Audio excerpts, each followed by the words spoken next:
Hola, muy buenas tardes, bienvenidos a esta edición extraordinaria de Justicia TV Noticias. Hoy más temprano pues estamos desde el auditorio Carlos Zavala para transmitir todas las incidencias del 12º Congreso Internacional de Derecho Procesal Penal. ¿Cómo estás, Armando? Buenas tardes. Bien, Giovanni, te han venido pues expertos y ponentes de diversos países de América Latina y de Europa y en realidad el auditorio está repleto, hay una gran expectativa, nos parece muy bonito.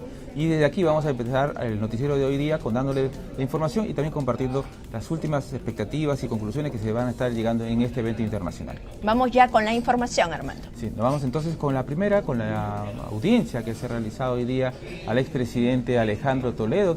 En la audiencia hoy día se fijó para el 21 de este mes la fecha donde se dirá el adelanto de fallo por el caso Odebrecht, ahí donde la Fiscalía ha pedido 20 años de prisión.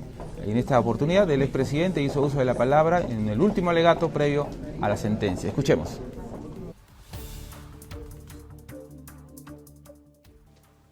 No sé por qué estoy en esto. ¿Mi sueño fue equivocado? Nunca claudicaré a mi sueño de que la mejor inversión que puede hacer una nación es invertir en la mente de su gente.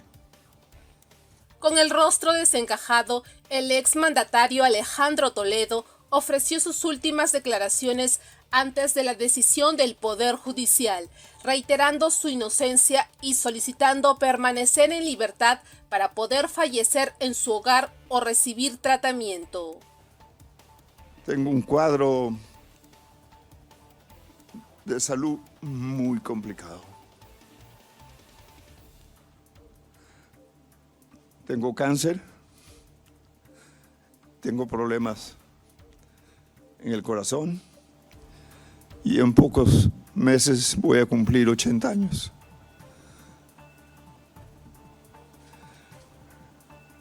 Si es que esto va a continuar, lo único que les pido, por favor, déjenme defenderme desde mi casa. Quiero ir a una clínica privada a donde tienen todos mis antecedentes. Fue la clínica San Pablo la que detectó mi cáncer y el problema de mi corazón.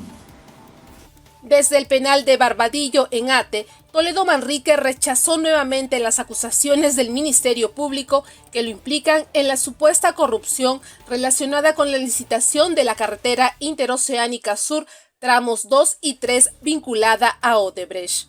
Reafirmó que nunca realizó ningún acuerdo con Jorge Barata ni tuvo un trato similar con Joseph Maiman. Quiero decirles públicamente que yo soy inocente. Nunca hice ningún arreglo con el señor Barata, mucho menos con el señor Maiman. Mi abogado, en una entrevista con el señor Barata en Curitiba, le preguntó: señor Barata, ¿a usted tiene información de que el dinero que ustedes le han dado al señor Maiman ha ido a alguna cuenta del presidente Toledo? Y él dijo no. Como se sabe, la Fiscalía ha solicitado 20 años y 6 meses de prisión para el exmandatario, además de 9 años de inhabilitación para ocupar un cargo público. Quiero que ustedes sepan que en este tema en el cual estoy, me han metido sin saber por qué.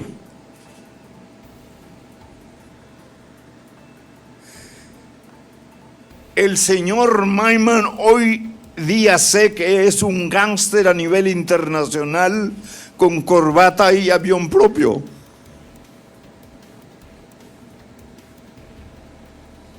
Y se acercó a nosotros. Hoy quiero que ustedes sepan que tenemos la ruta del dinero que surgió de la complicidad de Odebrecht con la organización del señor Maiman. Y ha hecho lo mismo en 8 países de América Latina y en 4 países de Europa del Este.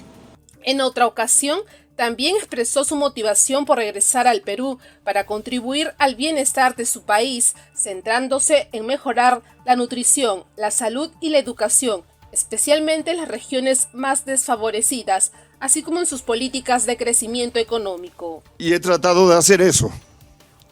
Pero para hacer eso he tenido que crear las normas para estimular la inversión privada, nacional y extranjera.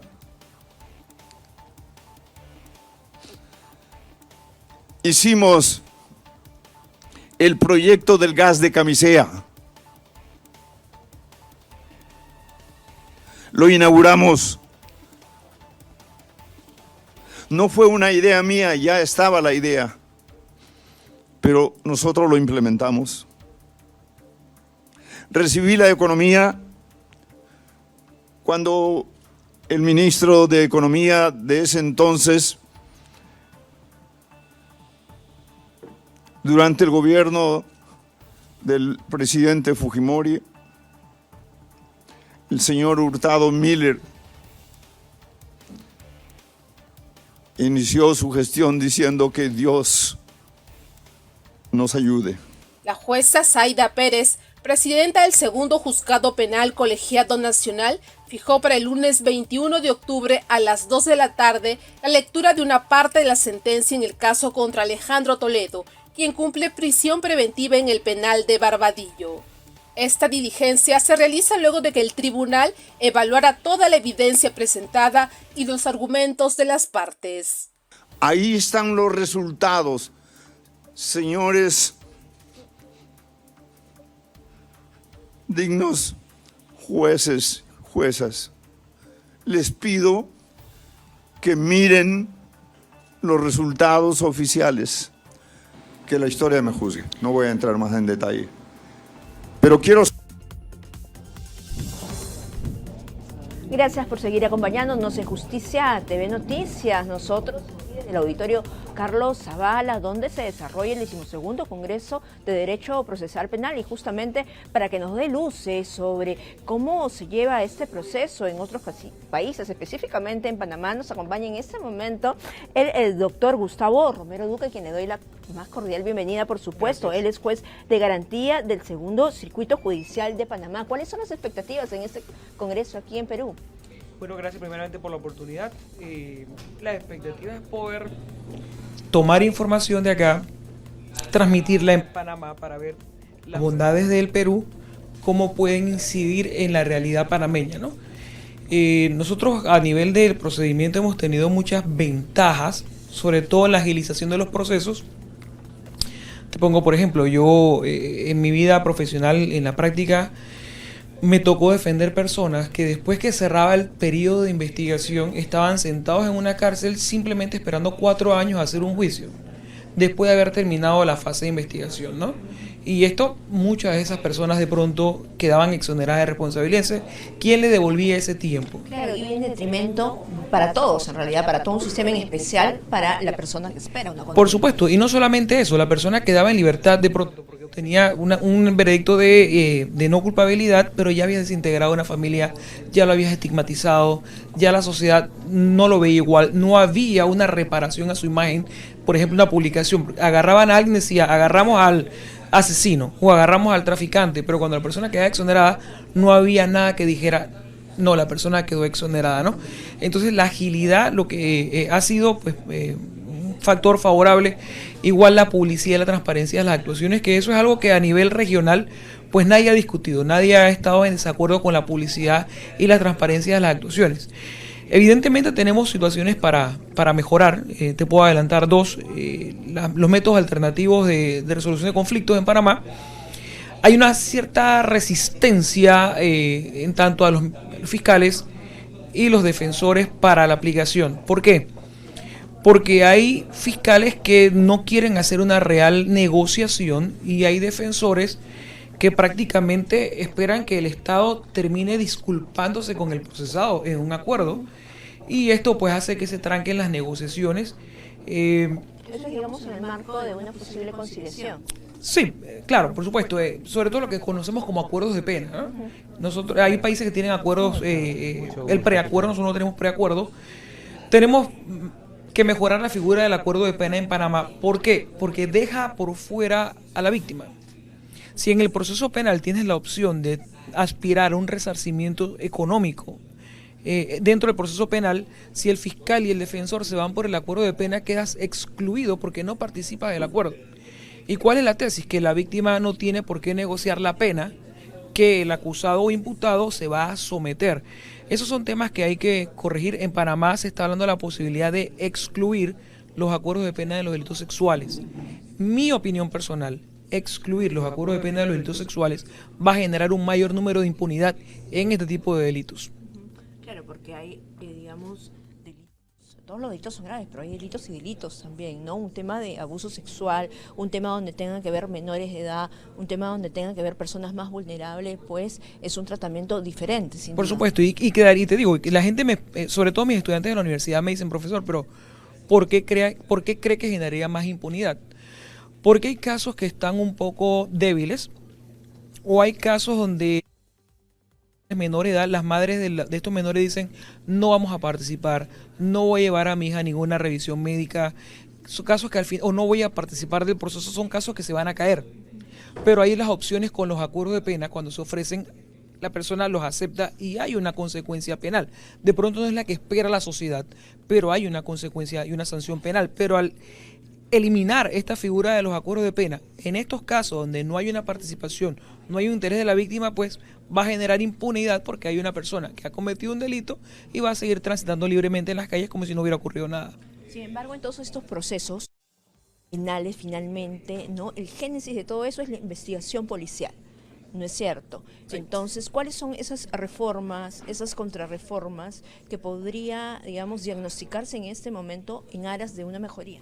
En Panamá pienso que hay que capacitar mucho a la Policía Nacional con respecto a el primer interviniente.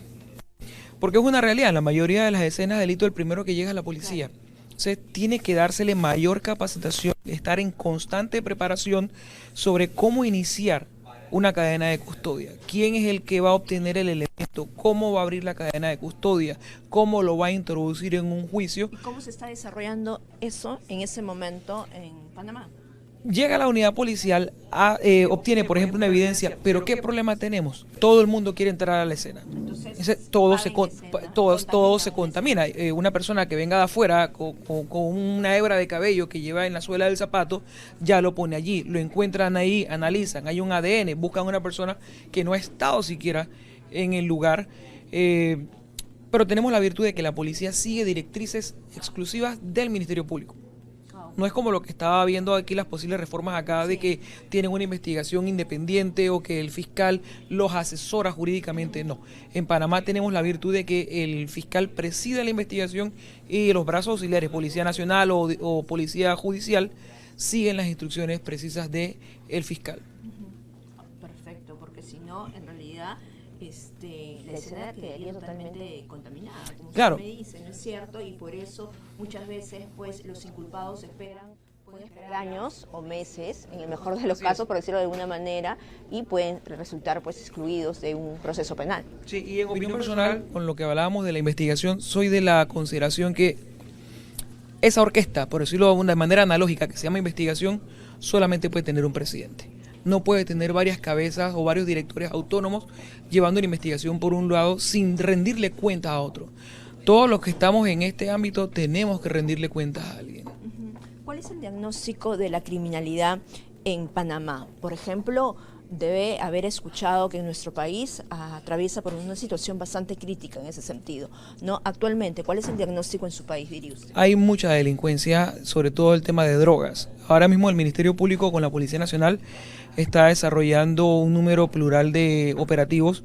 Han salido muy positivos, han encontrado prófugos de la justicia que en tiempos pasados inclusive ocuparon cargos importantes dentro del engranaje del Estado. Se ha incautado mucha droga. A nivel del circuito judicial donde yo trabajo tenemos mucho problema de drogas y de armas, pero se está haciendo el trabajo y se están obteniendo los resultados. Acá algunos especialistas señalan que es todo como un círculo vicioso, ¿no? Que parte sin duda desde la niñez, desde la educación. Aquí, por ejemplo, vemos cada vez más delincuentes juveniles, ¿no? ¿Cuál es el panorama en su país? Panamá actualmente tienen un proyecto nuevo de Código Procesal Penal para la jurisdicción de adolescentes, porque se está utilizando analógicamente, ellos tienen una ley de responsabilidad penal, que es la ley 40, pero se está utilizando el Código de Procedimiento Penal de adultos. Están por aprobar su propio Código de Procedimiento Penal. No solamente podemos quedarnos evidentemente en el castigo, tenemos que ver la prevención. Habrán menores que cruzarán una línea de no retorno, eso pues tendrá que tener una consecuencia, pero la idea es que el Estado pueda crear políticas públicas que puedan llegar a el punto real de una prevención. Pero como sociedades latinoamericanas esperamos que el derecho penal resuelva todo. Hay situaciones que pueden tener otro tipo de control social sin necesidad de traernos a la intervención del derecho penal, porque el derecho penal es punitivo, es castigo, y hay situaciones que no requieren de un castigo, requieren otro tipo de alternativa. La prevención, ¿no? Que es una palabra, es un tema tan importante no solamente en su país, sino en el nuestro y en toda la región, para evitar situaciones lamentables, situaciones delictivas. Finalmente, muchas gracias. Ha sido un placer conversar con usted. Ha sido el doctor Gustavo Romero Duque desde el Auditorio Carlos Zavala del Poder Judicial. Volvemos después de una pausa.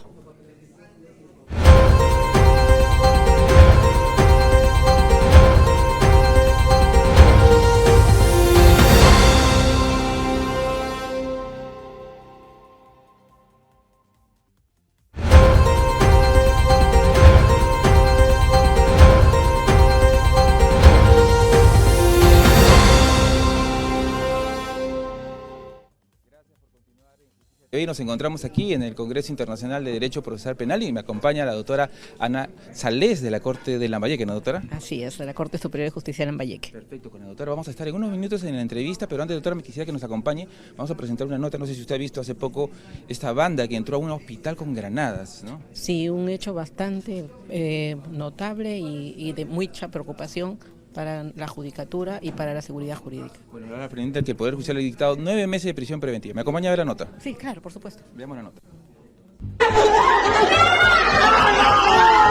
¡Avance, no griten! No... Generaron pánico, desesperación, caos entre los trabajadores y usuarios del hospital Hipólito Unanue, que corren despavoridos por las granadas que se encontró entre las pertenencias de una pareja extranjera. Los autores de este hecho habrían sido provocados por una pareja de ciudadanos venezolanos a quienes se les investiga por los presuntos delitos de extorsión y tenencia de materiales peligrosos como granada de guerra.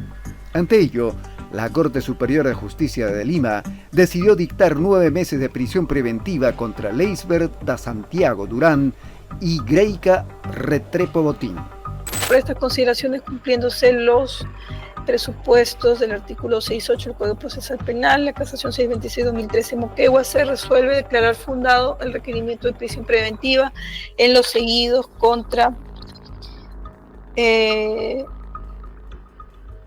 Leisbert Manuel Santiago Durán y Greika Andreina Restrepo Botín como coautores del delito contra el patrimonio, extorsión, el agravio de personas por identificar y por delito contra la seguridad pública, fabricación, suministro, tenencia de materiales peligrosos. La justicia tomó esta decisión por falta de arraigos laborales, familiares y domiciliarios de los acusados.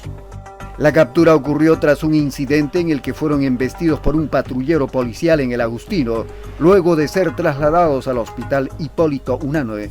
El personal del centro de salud encontró 2 granadas entre sus pertenencias, lo que generó el pánico. De ser encontrados culpables, ambos extranjeros podrían enfrentar penas superiores a 15 años de prisión por extorsión y más de 6 años por tenencia de materiales peligrosos.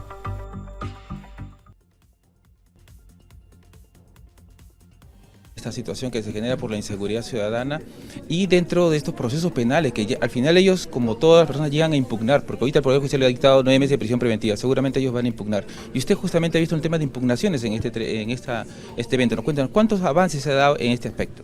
Sí, hemos visto el tema ahora sobre la impugnación en el nuevo Código Procesal Penal, y lo principal que recalcamos del nuevo Código Procesal Penal es que trae una forma sistematizada para regular los recursos impugnativos. Lo importante es que a través de estos 18 años de vigencia, no solo han surgido modificaciones legislativas, sino básicamente la Judicatura Nacional ha venido efectuando diversas formas de interpretación uniforme, ¿no? A través también de acuerdos plenarios, de sentencias casatorias y del mismo Tribunal Constitucional, que han permitido fortalecer y emitir decisiones que se puedan dar una respuesta a la ciudadanía, una paz social, ¿no? Como una mayor confianza, ¿no? Entonces, hacia eso estamos apuntando con el recoger estas experiencias positivas, ¿no? Y poder reforzar, ¿no? Reforzar estas experiencias para brindar un buen servicio al ciudadano.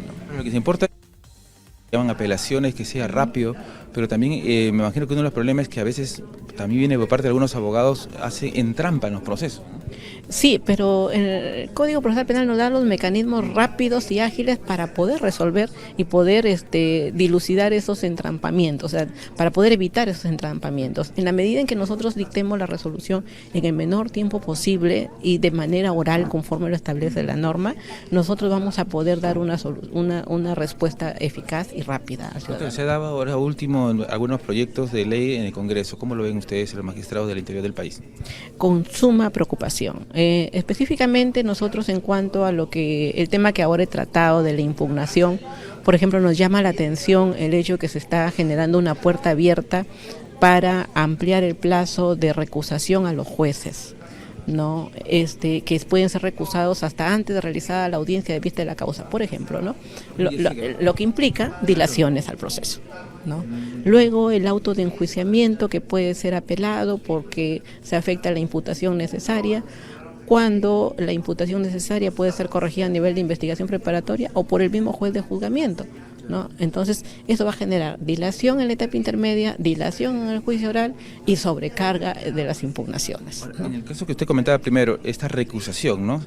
Para que la gente entienda, o sea, usted va a empezar un proceso, yo estoy procesado, pero no me parece que usted está, le presento un recurso y de acusación, o acuso a la jueza de algo, y se prolonga el proceso, se dilata. Porque tiene que seguir un trámite para ver si es que ellos lo acepta, si es que no lo acepta, usted sube a sala y demora.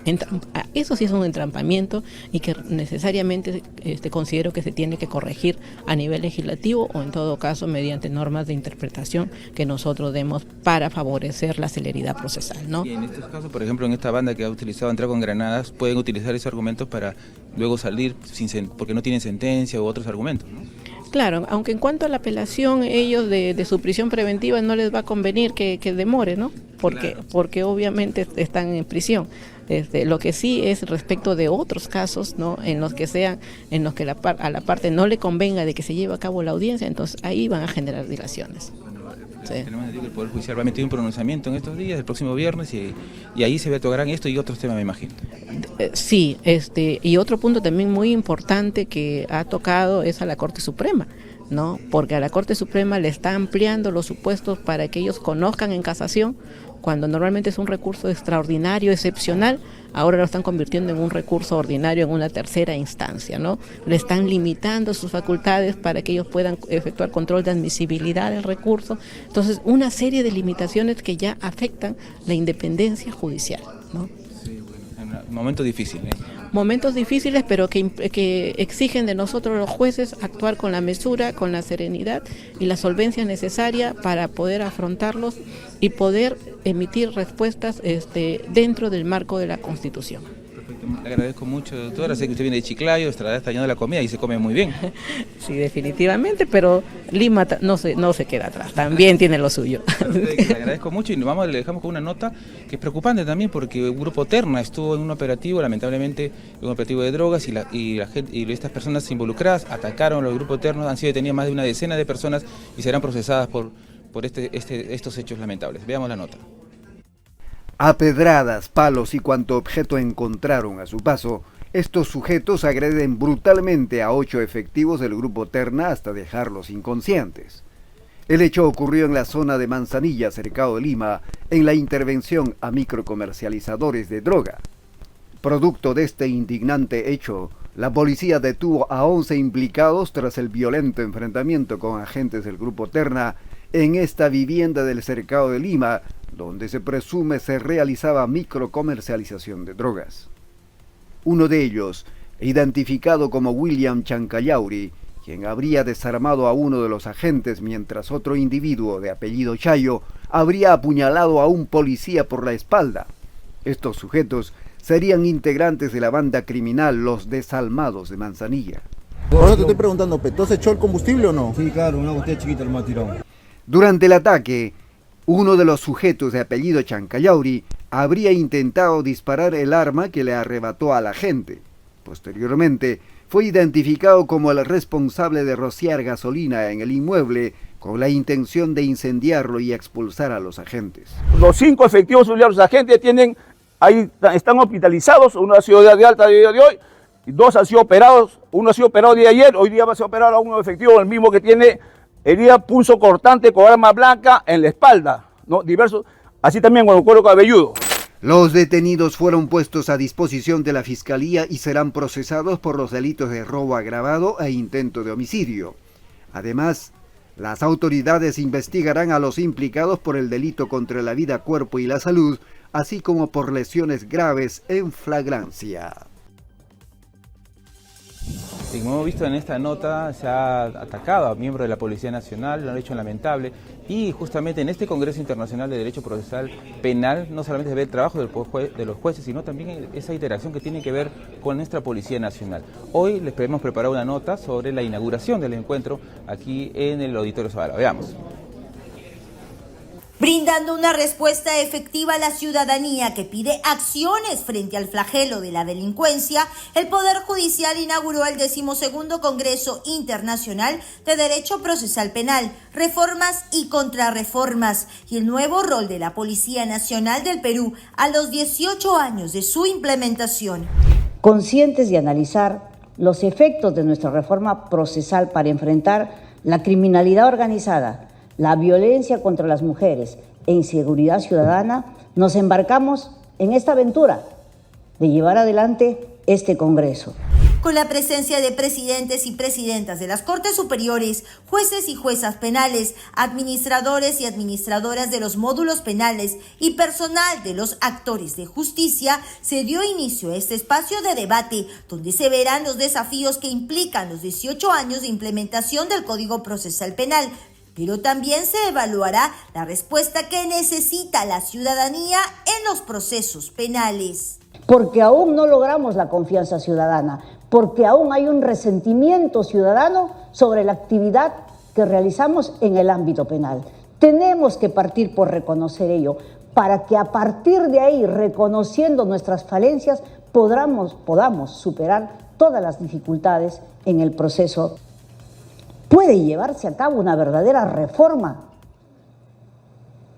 una verdadera estrategia para combatir la criminalidad en nuestro país si tenemos a 2 instituciones enfrentadas sobre cuál es el marco de su competencia, quién conduce la investigación policial o el ministerio, quién conduce la investigación policial, el fiscal o la policía. Bien, sin duda es un tema que vamos a debatir. Así lo menciona la jueza suprema Elvia Barrios Alvarado y presidenta de la unidad del equipo técnico institucional del Código Procesal Penal en el marco de la reforma de la Ley 32130, donde señala la investigación del delito como función de la Policía Nacional. Finalmente, el ministro de Justicia y Derechos Humanos, Eduardo Arana Issa, felicitó la realización de este Congreso Internacional, que permite el debate no solo de los actores de justicia, sino también de los expertos internacionales que en estos 3 días, bajo su experiencia, ampliarán los conocimientos de los participantes para lograr una justicia oportuna que tanto reclama la ciudadanía ante la ola de criminalidad. Sí, el comunicado. Bueno, y el Poder Judicial, el presidente del Poder Judicial emitió esta mañana un comunicado muy importante que dábamos paso El judicial Javier Arévalo rechaza firmemente la información tendenciosa vertida por el diario La República en su portada publicada hoy miércoles 15 de octubre del 2024 en el sentido que el titular de esta institución se estaría negando a convocar a la Sala Plena de la Corte Suprema de Justicia. La Sala Plena ha sido convocada de manera oficial a través de la Secretaría General de la Corte Suprema que presido para este viernes 18 de octubre a las 2:30 horas. En esta sesión, la Sala Plena se emitirá pronunciamiento sobre los proyectos de ley respecto del Poder Judicial presentados por el Congreso de la República. Finalmente, la difusión de informaciones falsas y tendenciosas solo contribuye a crear un clima de incertidumbre y desconfianza en las instituciones del Estado en una sociedad democrática. Bueno, este ha sido el comunicado del presidente del Poder Judicial y justamente aquí en el Congreso Internacional de Derecho Procesal Penal, la jueza Elvia Barrios y el ministro de Justicia abordaron sobre el tema también relacionado a esto, que es la independencia del sistema de justicia. Escuchemos a continuación. Rechazamos leyes dirigidas a criminalizar los criterios jurisdiccionales de los jueces penales, la ampliación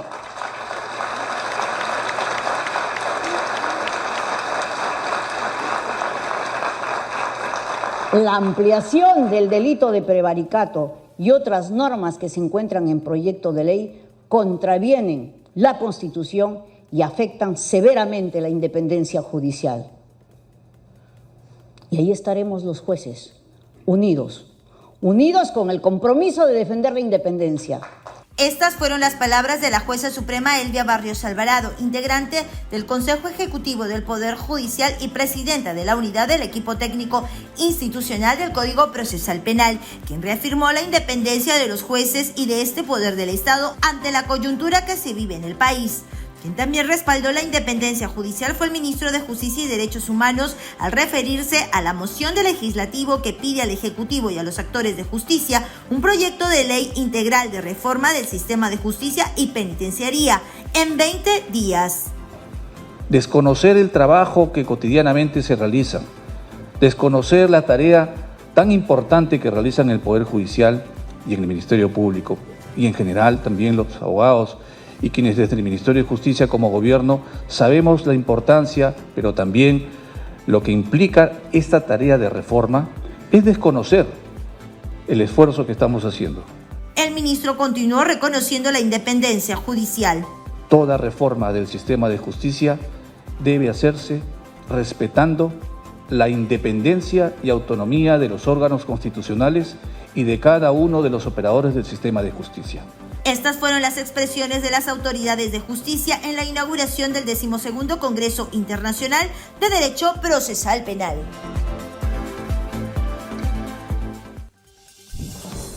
Bien, y ahora les contamos que el Poder Judicial pone diversos servicios a favor de la ciudadanía. Conozca cómo funciona uno de ellos, el juez te escucha. Veamos el informe. El juez te escucha ha simplificado el acceso a la justicia para el 70% de los usuarios a nivel nacional. Con este servicio, los ciudadanos pueden comunicarse de manera más rápida y sencilla con los magistrados sin necesidad de desplazarse. Según datos de la Sugerencia de Servicios Judiciales, esto ha mejorado significativamente la atención y la resolución de casos.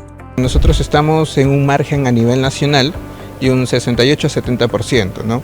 Estamos hablando prácticamente que estamos llegando a esa barrera en la cual el servicio está funcionando de manera correcta. Hay jurisdicciones que obviamente resaltan, ¿no? Como la Corte de Puente Piura y Ventanilla, la Corte de Piura, que manejan efectividades superiores al 85%. Entonces son jurisdicciones modelo, en las cuales otras jurisdicciones que también no tienen un porcentaje bastante elevado pueden servir de referencia. Esta herramienta ofrece a los usuarios la posibilidad de reservar citas en línea las 24 horas del día y los 7 días de la semana. El usuario en esta ocasión ya puede o tiene la potestad de poder decidir en qué momento desarrollar su entrevista, ¿no? Él elige el día, elige la hora, ¿no? Que más se le acomode a su disponibilidad, ojo, dentro del horario de atención al público por parte de los magistrados, y se desarrolla una entrevista de carácter virtual o presencial. En cuanto al despacho, nosotros respetamos ya directamente el tiempo y el horario de atención sin excedernos demasiado para poder contribuir también con la producción jurisdiccional y que ésta no se vea afectada. Adicionalmente, según la complejidad de la consulta, esta podrá ser resuelta a través de una reunión virtual o mediante una respuesta escrita enviada con anticipación. Constantemente nosotros impulsamos para que estas entrevistas puedan desarrollarse de manera virtual y que existe una interacción mucho más amena entre el usuario y el magistrado, ¿no? Manteniendo la comunicación y la constancia para poder impulsar la atención de esos procesos judiciales. Los usuarios podrán agendar citas con los magistrados de manera fácil y rápida a través del aplicativo disponible en la página web del Poder Judicial.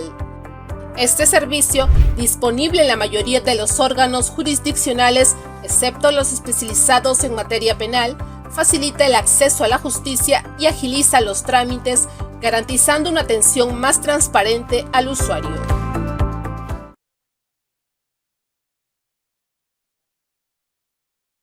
Bueno, gracias por continuar aquí en Justicia TV Noticias y nos encontramos ahora con el doctor Juan Carlos Checle. Gracias, doctor. Qué bonito, estamos muy contentos de tenerlos acá. Gracias por esta en el evento. en este evento tan importante, doctor, ¿no? El 12º Congreso Internacional de Derecho Procesal Penal. ¿Cuáles son las expectativas esta tarde?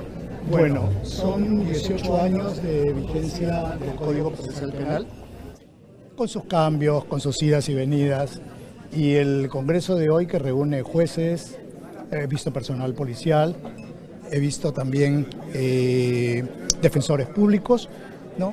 Yo creo que va a traer novedades, porque es verdad que se necesitan cambios, pero los cambios tienen que ser ordenados, ¿no? Los cambios deben tener una base empírica, no sé, con qué información estadística se cuenta, y si esos cambios van a beneficiar lo que se quiere, que es una efectiva. Las normas ya están dadas, las normas, algunas tienen algunos vacíos, la ley a veces dice poco, a veces no dice nada, pero la principal labor de los jueces, sobre todo, es tratar de llenar esos vacíos, tratando de hacer lo mejor posible. Y yo creo que estos congresos, estas reuniones, abonan en esa línea y esperamos que este congreso pues, tenga unas conclusiones que nos sirvan a todos los jueces, ¿no? Ha habido inquietud y se ha debatido también estas últimas normas que se han dado por parte del Congreso, ¿no? Es verdad. Precisamente uno de los temas del Congreso es la última ley que expidió, bueno, las últimas reglas que han expedido el Congreso, y ver en qué medida algunas de estas, por un lado, nos tienen una línea que hay que revisar y evaluar, y por otro lado, efectivamente, cómo se van a sistematizar con las otras reglas, ¿no? Y si efectivamente van a servir en la práctica para que se consiga lo que se quiere, es que todos podamos estar en paz, que los crímenes no sean lo que está sucediendo y que cada uno haga el trabajo que tiene que hacer, ¿no? Policía, fiscalía y jueces. Usted ha hablado hace un momento de algunos vacíos precisamente en ese interín, ¿no es cierto?, del Código Procesal Penal, de Derecho Procesal Penal. ¿Cuál diría que son esos más grandes vacíos que existen actualmente? A ver, yo diría que más que vacíos son temas de interpretación. Por ejemplo, yo he leído el tema del allanamiento y la regla es bien clara. Para un allanamiento no se requiere la presencia del defensor público, o sea, yo soy juez, yo doy allanamientos y allanamientos fuertes, potentes, en oficinas del Congreso, etcétera, y en casas de altos funcionarios. El fiscal con la policía llega al lugar del allanamiento, lo primero que tiene que hacer es tocar la puerta o tocar el timbre y se una orden judicial, y a partir de ahí comienza la diligencia de allanamiento. Entonces, si no se le permite el ingreso, una espera razonable, y luego entra, incluso yo autorizo el deserraje y el fiscal está autorizado a entrar con la policía por la fuerza. O sea, eso está... No dice eso en ninguna parte. Ninguna parte dice eso, por lo menos, salvo que yo haya leído un texto en inglés o en chino, eso no dice. Lo que dice más adelante es que para el registro, o sea, si ya uno entra al inmueble y tiene que hacer algún tipo de registro, de incautación, ya requiere la presencia antes. O sea, no es una novedad. Antes decía de una persona de su confianza, hoy dice del abogado defensor. ¿Verdad? Han cambiado persona de confianza por abogado defensor. Eso significa que yo como fiscal, para prever que no tenga un inconveniente en el camino, lleve un defensor público, mejor, ¿no? Eso significa que yo tenga que avisar a las personas que están ahí, en primer lugar, que no se muevan, que estén en un solo lugar, ¿no? Y que se va a efectuar un registro y que pueden llamar al defensor. Evidentemente, si el defensor está en Piura o en Lambayeque, no va a llegar, ¿verdad? Entonces, ahí hay que tomar decisiones. Tengo el defensor público, lo tengo acá a la mano, si no, llamo a uno que tiene que ver defensores de turno, eso es un tema que tiene que resolver el Ministerio de Justicia, y se realiza la diligencia de registro y de incautación, porque yo también en algunos allanamientos que he dado he autorizado registros, incautaciones. Listo, o sea, ¿dónde está el problema? No lo veo. Es una cuestión de no como leer la norma, sino leer lo que correctamente dice la norma. Algunos magistrados me comentaban que, por ejemplo, hubo un allanamiento reciente donde se ordenó el allanamiento de más de 100 locales. Y decía, si aplicando esta norma tendría... Sí, ahí sería una dificultad, no hay cantidades. Porque vas a tener 100 defensores públicos. Sí. Pero hasta ahora no sé si de 100 locales. Yo he dado de 41 y sí, que me parece que ha sido el más extenso, por lo menos en el caso mío. 100 locales, no sé, ya eso es un tema que incluso a veces a lo mejor conviene hacerlo por etapas, qué cosa vas a allanar, ¿no? Y pedir el allanamiento de 100 locales tendría que estar muy bien justificado, o sea, no sé qué será, pues será un tema de una mafia, una gran organización criminal, me suena extraño. Pero sí puede haber un allanamiento de numerosos locales, sí vas a necesitar mayor personal, sí tienes que preverlo, y eso es un tema de estrategia de la Fiscalía, cuándo va a ser los allanamientos, qué allanamientos son más importantes y qué vas a allanar. O sea, si tengo 20 locales para allanar, pero sé que con seguridad en estos voy a encontrar bienes que son objeto del delito o las personas que estarían involucradas, voy primero a esos, ¿no? Ahora, el allanamiento es una diligencia inmediata, o sea, yo no voy a pedir un allanamiento después de 5 o 6 meses, ¿no? Ahora, doctor, en el marco de este Congreso se habla precisamente de reformas y contrarreformas del rol de la Policía Nacional, ¿no? ¿Cómo ve usted, digamos, ese camino actualmente en nuestro país? Bueno, yo creo que el trabajo de la policía y la fiscalía tienen un trabajo muy coordinado. Ahora estamos escuchando, por ejemplo, cómo en Chile el trabajo inicial lo tiene totalmente la policía. Ese es un modelo. Acá el modelo que están proponiendo con la última modificación es que la policía hace la investigación preliminar, pero siempre la conduce el fiscal. Por lo menos también de lo que logro entender, ¿no? Ahí hay una pequeña discrepancia probablemente, pero yo creo que es, a ver, ¿cómo trabaja? O sea, la policía conoce la investigación, maneja la investigación, sabe cómo investigar.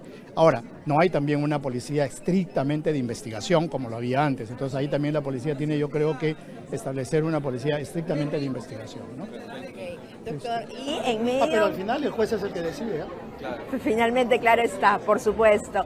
Y en medio, digamos, de tantas situaciones mediáticas donde se exige algunas veces desde diferentes tribunas, diferentes cosas o diferentes fallos, por decirlo de alguna manera, ¿qué tan difícil es mantener la independencia en la judicatura? Depende del juez. Eso es un tema también de la norma, pero también del juez. O sea, uno no puede ceder a ningún tipo de presión, ni de la prensa, ni de la mediática, ni de los colegas, ni de nadie, ni de las partes, menos de las partes. O sea, uno tiene que hacer su trabajo, por eso las audiencias son públicas, se escuchan los argumentos y se toman decisiones, ¿no?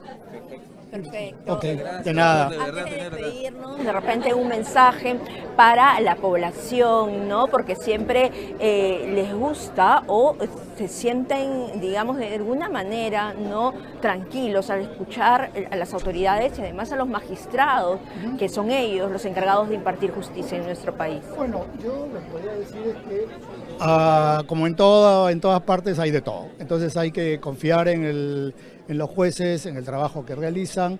No es un trabajo fácil, es un trabajo complicado, pero crear confianza y sobre todo a las propias instituciones que aprendan también a construir su propia confianza internamente, ¿no? Que contribuyan a reconstruir esa confianza. Listo. Okay. Doctor, gracias. Muchas gracias por esta deferencia, muy amable. Ha sido el doctor, magistrado, juez supremo Juan Carlos Checley, que nos ha acompañado esta tarde. Nos vamos a una pausa.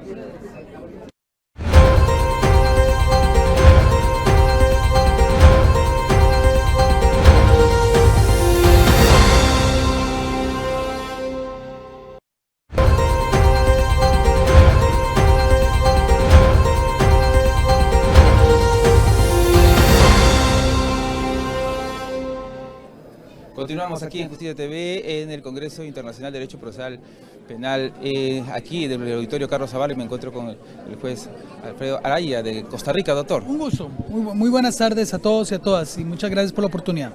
¿Qué le parece los primeros días de este encuentro? Bueno, ha sido un día de fuerza, de energía y de una evaluación, de una puesta en escena de cuál es el estado actual de un código procesal que ya cumplió su mayoría de edad, ya cumplió 18 años y que el Perú ya tiene que demostrar que cuenta con la madurez necesaria para una implementación completa en todo el Perú. Siempre es bueno que nos dé una mirada desde afuera. ¿Cómo ve usted este código? Si me puede rescatar 3 cosas positivas y 3 cosas que deberían cambiarse. Bien, tiene que haber una respuesta eficiente y eficaz hacia el problema social. Primer tema, la política criminal le corresponde al Poder Ejecutivo. Los problemas de seguridad son responsabilidad directa del Poder Ejecutivo. ¿Cómo lo hace? A través de prevención del delito, con una alta inversión social, el rescate del espacio público, el favorecimiento de oportunidades de trabajo y de generar espacios para la cultura, para el baile, para el arte. Esa es la forma en la cual debería atenderse los problemas de seguridad ciudadana. ¿Qué es lo que le corresponde? Porque aquí es un tema de asignación de competencias y de responsabilidades. ¿Qué le corresponde al Ministerio Público? La investigación del delito. Llevar a juicio a las personas responsables. ¿Qué le corresponde al Poder Judicial? Atender las gestiones y resolver el conflicto. El Poder Judicial se ha colocado como un estandarte para la resolución pronta y oportuna, ha modernizado su justicia, ha logrado incorporar todos sus recursos económicos de cara a las necesidades y atendiendo a la realidad peruana. Ha generado edificios para atención de procesos inmediatos, sin embargo hay un gran ausente y es el Ministerio Público. Hoy no ha existido ni un solo fiscal en este Congreso, el Ministerio Público no ha querido atender a las reformas procesales, no ha incoado de manera suficiente los procesos del proceso inmediato, que obviamente son una respuesta pronta y oportuna a los conflictos que mayor afectan a la ciudadanía. Y finalmente ahora hay una gran tensión entre la policía y la fiscalía producto de una reforma que es mal entendida desde mi punto de vista. ¿Por qué mal entendida? Deberían haber oportunidades de mejora. Usted me habló de oportunidades de mejora. Primera gran oportunidad de mejora, y fueron mis conclusiones el día de hoy. Debería existir una policía encargada de la investigación del delito adscrita al Ministerio Público, diferente a la Policía Nacional. La Policía Nacional, que depende del Poder Ejecutivo, debería estar para la prevención del delito. Hay conflictos en la realidad cuando los policías de la Policía Nacional son los que investigan el delito, porque hay una dependencia de ese poder político. Por eso es que el Ministerio Público debería enfocarse en tener su propia policía especializada en atención del delito, adscrita a ellos para poder atenderlo. Segundo gran tema, y eso es un reto para el Poder Judicial, que los laboratorios forenses estén adscritos al Poder Judicial. ¿Y por qué es esto? Porque hay un cuello de botella. Están todos centralizados en Lima y hay un retraso judicial. Deberían estar en cada distrito judicial, podría implementarse como un plan piloto que estén en este momento incorporados en los edificios que el Ministerio Público se ha negado a usar de los procesos inmediatos de flagrancia. Allí podrían haber laboratorios forenses y que permitirían esa descentralización tan necesaria. Los recursos económicos del Poder Ejecutivo deberían ser dirigidos a justicia para la implementación de estos módulos o de estas unidades de medicina legal y ciencias forenses para la atención pronta y oportuna de los asuntos, porque si no hay ese cuello de botella que al mismo tiempo genera retraso judicial y que al mismo tiempo genera impunidad. Entonces, en resumen, la Policía Judicial, la Policía Nacional debería enfocarse en lo que le corresponde, prevención del delito. El Ministerio Público debería incoar procesos inmediatos en los casos que se requieran. Debería tener una policía adscrita a ellos para la investigación del delito, y el Poder Judicial debería lograr a través del Congreso que los órganos forenses de investigación científica estén adscritos al Poder Judicial, porque es un tercero imparcial, y como tercero imparcial le permitiría tanto a la defensa como al Ministerio Público gestionar esas pericias que son para las partes.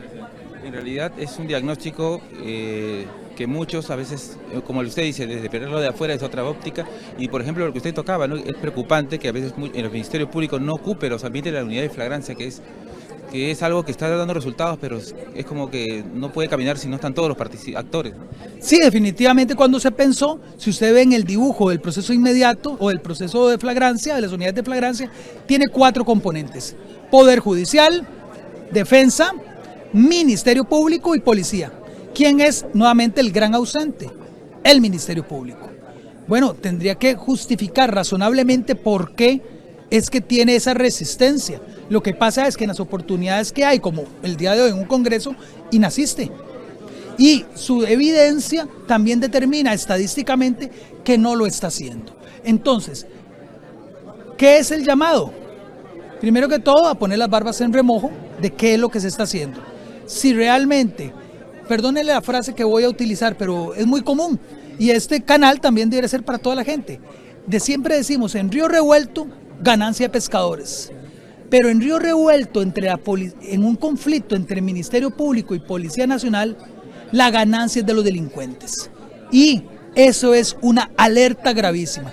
No quiero finalizar mi intervención sin advertir que veo serios problemas hacia la independencia judicial con las reformas que se pretenden implementar, que no soportarían ni el control constitucional ni de la Corte Interamericana de Derechos Humanos, porque hay reformas que lo que pretenden es criminalizar a los jueces y violentar su independencia al momento de resolver los conflictos. Claro en el agua, doctor. Muchas gracias. No, muchas gracias a usted. Nos gana un poco de tiempo, nos vamos a un pequeño corte y entramos a la parte final ya del programa. Muchas gracias.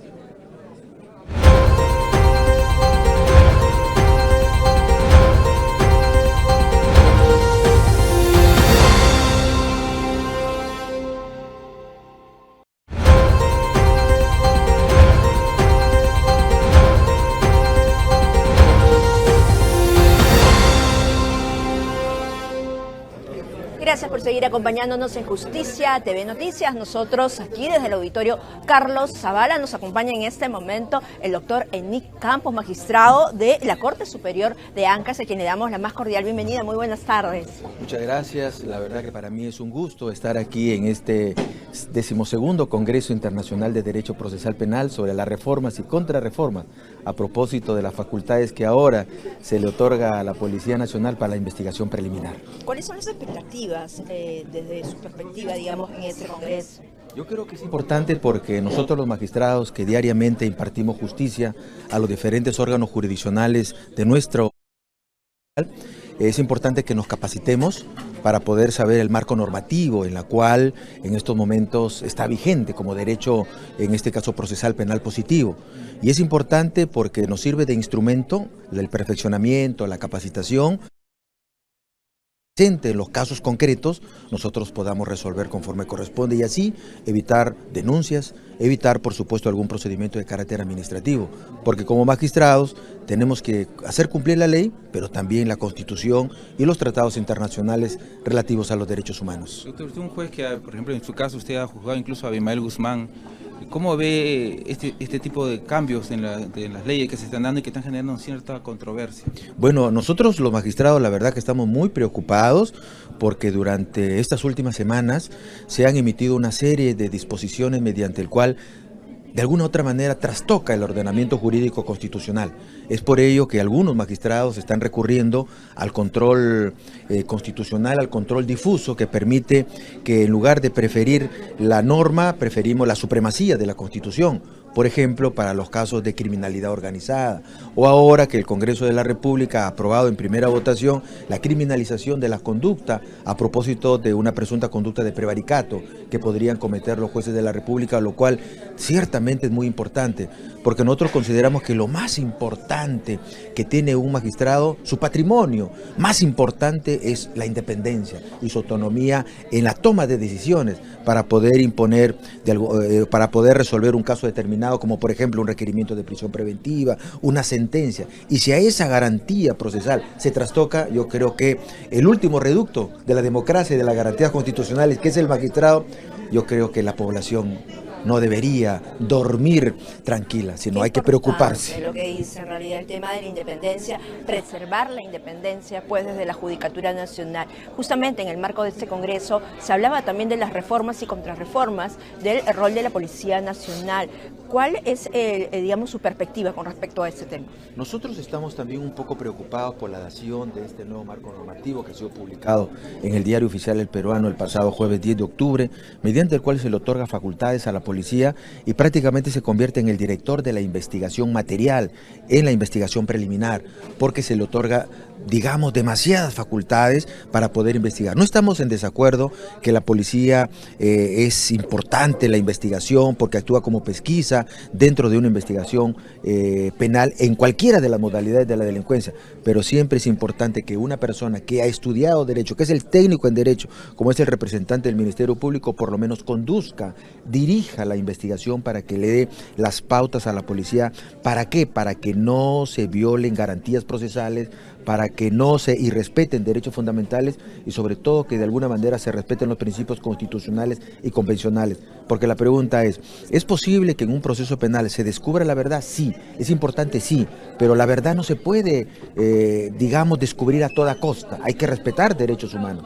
Nosotros formamos parte de un sistema interamericano, entonces se corre el riesgo de que con el otorgamiento de las facultades a la policía podría incurrirse en ese tipo de excesos y por eso uno de los principios constitucionales es evitar la interdicción de la arbitrariedad. Ok, doctor, muchísimas gracias. Bien, y qué importante lo que usted menciona, sobre todo en una situación bastante convulsionada, ¿no? ¿Cuál sería el mensaje final para la población que, como usted dice, pues no espera del Poder Judicial que preserve esa independencia? Yo pienso que la población de nosotros, los magistrados, como imperativo categórico solicita es que tengamos mucha serenidad al momento de poder resolver un determinado caso.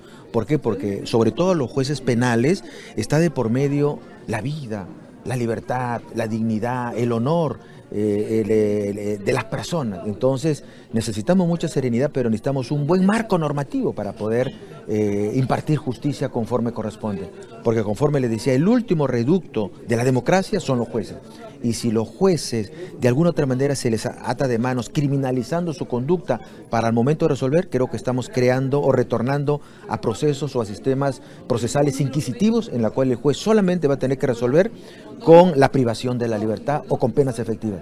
De nada vale que, por ejemplo, una persona se le inicie una investigación y termine detenida. No, de eso no se trata el proceso penal. El proceso penal se trata que a una persona la investiga y tiene el presunción constitucional de inocencia en la cual se puede emitir una sentencia de condena como también se puede emitir una sentencia absolutoria. Perfecto, doctor, le agradecemos mucho, nos ganamos el tiempo ya. Cerramos el noticiero con usted, nos despedimos y con los televidentes de Justicia TV, Giovanita.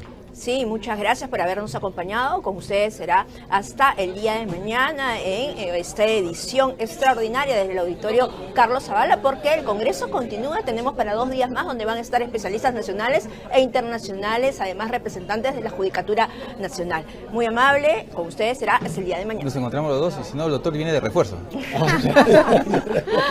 Nos vemos, buenas noches.